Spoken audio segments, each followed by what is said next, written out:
We all know that guys love cars. Yup, vehicles with four wheels. But they say real bad boys go around in two wheels. Let's meet this youngster who has been racing superbikes at a very young age.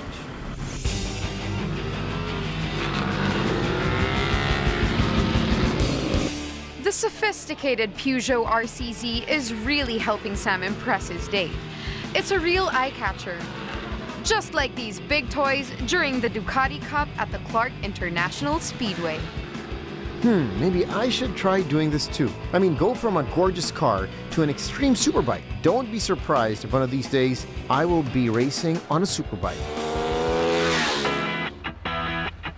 Just like Timothy Joseph Alberto, who happens to be one of the youngest superbike racers in the country today. Actually, I started racing at 7 years old, but I've been riding motorcycles since 4 years old.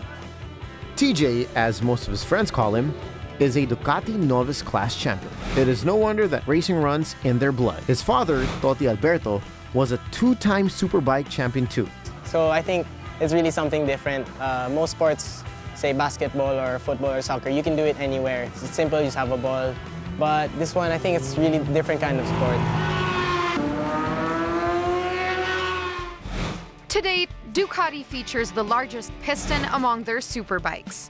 The Panigales 1,285cc Super Quadro engine. Now, let's see what kind of Ducati TJ is riding. I ride the number 7 Ducati 1199 Panigale R.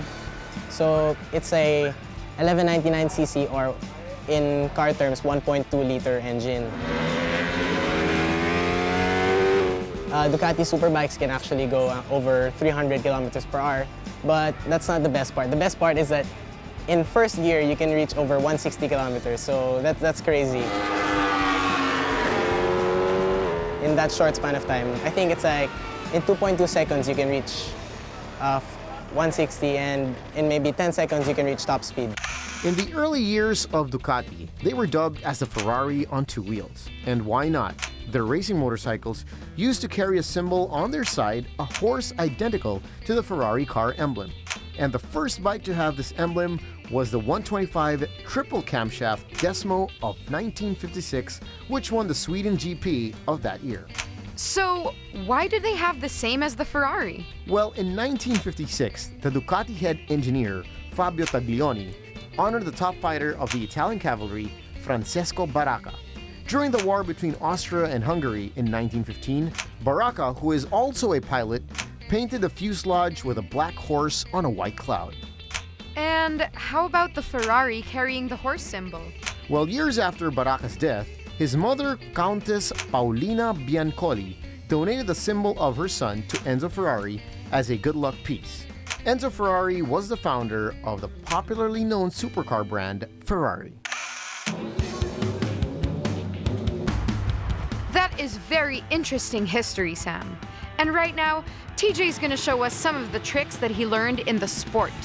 And you'll need to pay attention, because you'll need these to impress the girls.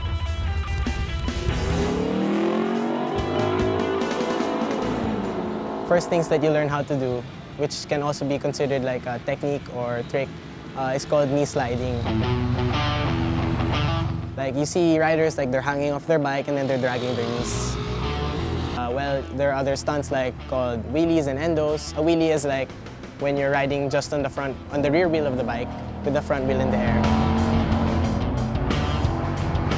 While in reverse, an endo is when you're on the front of the bike and the rear wheel is in the air.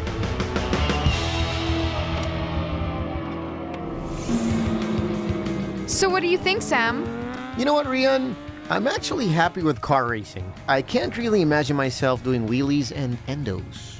Beyond winning races, what's first and foremost in TJ's mind is to be free from any accidents. Like recently, in the first round of the Superbike Championship, I crashed very bad, and then I had a head concussion, and then I woke up in the hospital now. So that was a bit scary. I learned that after a big crash, crashing shouldn't stop you from doing what you love. You know, it's something that actually helps you bounce back stronger. And that is why TJ shares the most important thing to remember in this sport: safety.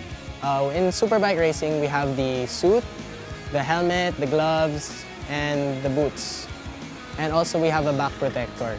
So that's usually the basic equipment that you need in order to race. It's important to be fit, and then you always have to be mentally clear-headed. I think what I want to tell all the aspiring racers there, young and old, is that it's never too late to start racing. And we should always keep it on the track, not on the streets. It's safer, and there's more progression, of course.